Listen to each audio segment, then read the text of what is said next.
C'est l'une des préoccupations du moment pour les États et pour les banques centrales du monde entier, le Libra, la nouvelle monnaie digitale développée par Facebook. Que Facebook crée un instrument de transaction, pourquoi pas? Plus de 2 milliards d'utilisateurs. Pourquoi pas? En revanche, que ça devienne une monnaie souveraine, il ne peut pas en être question. Ça ne peut pas et ça ne doit pas devenir une monnaie souveraine. Tout ça n'est pas envisageable parce que l'attribut de la souveraineté des États doit rester aux mains des États et pas des entreprises privées qui répondent à des intérêts privés. Vous craignez que cette entreprise devienne aussi puissante qu'un État? Je fixe juste une limite. Dans cette vidéo, on va voir ce qu'est réellement le Libra, on va voir aussi quelle est la monnaie digitale qui est en train d'être développée par la Banque Centrale Européenne pour le contrer et quels sont les risques que fait courir le Libra aux États, aux banques centrales mais aussi à la vie quotidienne des citoyens.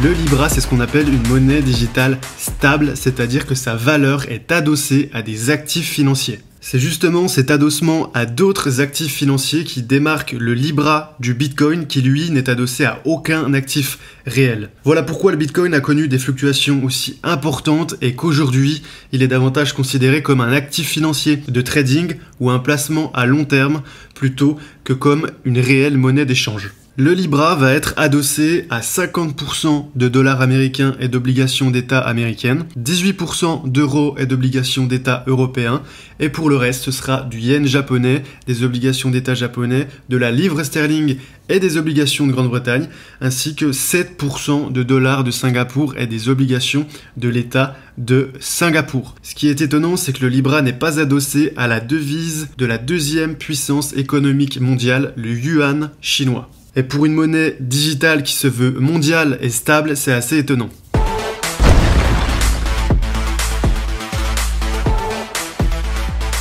Pour répondre au Libra de Facebook, une monnaie digitale européenne qu'on va appeler crypto-euro est en cours de préparation et même en phase de test, comme l'a confirmé la présidente de la Banque Centrale Européenne, Christine Lagarde.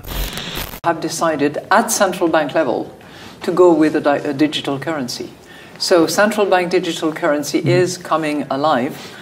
Le premier objectif de cette monnaie digitale européenne, c'est de ne plus dépendre des entreprises américaines que sont Visa, Mastercard et American Express. Cette dépendance aux géants américains avait coûté très cher en juin 2018 lorsqu'un bug informatique chez Visa avait empêché des millions de transactions en Europe. Le deuxième objectif du crypto-euro, ça va être de s'adapter aux nouveaux besoins des consommateurs. Les paiements en liquide sont en déclin depuis plusieurs années et la crise du Covid a accéléré cette tendance. Il y a même eu une méfiance à l'égard des billets contenant des microbes au début de la pandémie. Cette méfiance envers les billets a même concerné la Fed, la Banque Centrale Américaine, qui en mars 2019 a mis en quarantaine les dollars rapatriés d'Asie de peur qu'ils contaminent le peuple américain.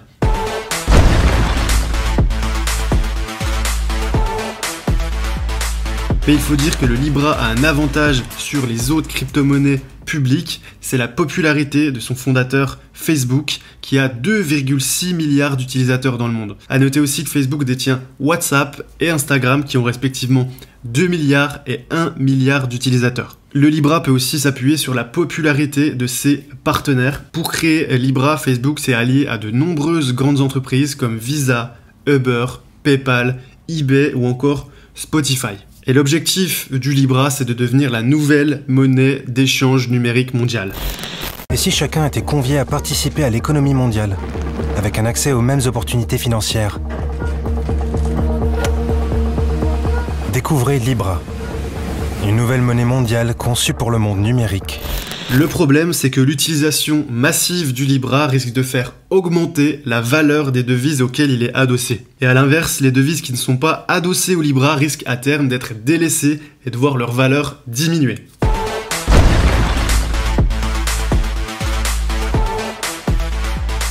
Et il faut savoir que la hausse d'une devise peut être très mauvais pour une zone économique, notamment parce que les exportations vont baisser à cause du prix des biens et des services des entreprises qui vont devenir plus chers que ceux de la concurrence étrangère. C'est ce qu'on appelle une baisse de compétitivité. Le deuxième risque, c'est que le Libra réduise les marges de manœuvre des banques centrales. Alors voilà le rôle de la Banque Centrale Européenne. L'objectif principal de la Banque Centrale Européenne, c'est pas de créer des richesses ou de créer des emplois. Son rôle, c'est de veiller à la stabilité des prix. Donc vous voyez que c'est écrit en gras et ce paragraphe, il vient de son site internet. Donc c'est très clair. L'objectif est d'avoir des prix stables dans la zone euro. Alors pourquoi cette obsession pour la stabilité des prix alors qu'il y a des choses qui pourraient paraître beaucoup plus importantes comme la création de richesses et la création d'emplois? Ce qu'il faut savoir, c'est que l'Allemagne a été traumatisée par ce qui s'est passé dans les années 20 et vous allez voir que ça a eu des conséquences mondiales dramatiques.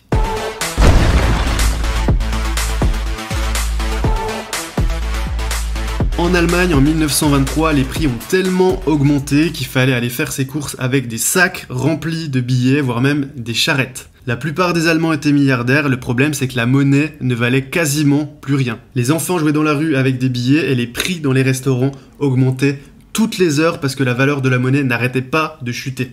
En 1924, le gouvernement allemand a même dû créer un billet de 1 milliard de marks. C'est ce qu'on appelle l'inflation, c'est quand les prix augmentent à cause d'une trop grande quantité de monnaie en circulation. Notre économie est un peu comme une énorme salle de vente aux enchères. Lorsque le nombre des crédits est multiplié par 2, tout le monde a 2 fois plus de monnaie pour faire monter les enchères, ce qui, au bout d'un certain temps, fait naturellement augmenter le prix des marchandises par 2. L'augmentation de la quantité de monnaie en circulation crée donc ce que l'on appelle l'inflation. A l'inverse, la baisse des prix, c'est ce qu'on appelle la déflation et c'est dû à une trop faible quantité de monnaie en circulation. Et la déflation peut être catastrophique pour l'économie. Si, au contraire, il n'y a pas assez de monnaie en circulation, elle devient rare. Tout le monde a 2 fois moins de monnaie. Les prix doivent alors se réajuster et diminuent. On parle alors de déflation. Les ménages reportent leurs achats dans le temps. Pourquoi acheter aujourd'hui ce qui sera moins cher demain? Cette baisse des prix touche aussi les entreprises qui voient leurs marges diminuer et entretiennent ainsi la baisse générale de l'activité économique. La déflation est donc également dangereuse pour l'économie. Et c'est ce qui se passe au Japon depuis plus de 20 ans où les prix n'arrêtent pas de chuter.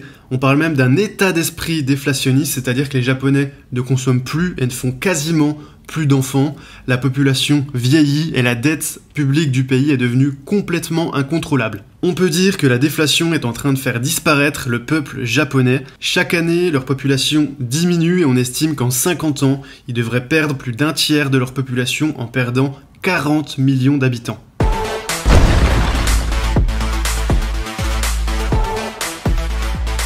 Voilà, je pense que vous comprenez mieux maintenant l'importance de la monnaie pour le pouvoir des décideurs politiques et des multinationales, mais aussi pour la vie quotidienne des citoyens. L'euro digital devrait sortir aux alentours de 2025, donc ça promet encore de longues batailles entre les initiatives de monnaie digitale privée comme le Libra de Facebook et les monnaies digitales publiques créées par les banques centrales.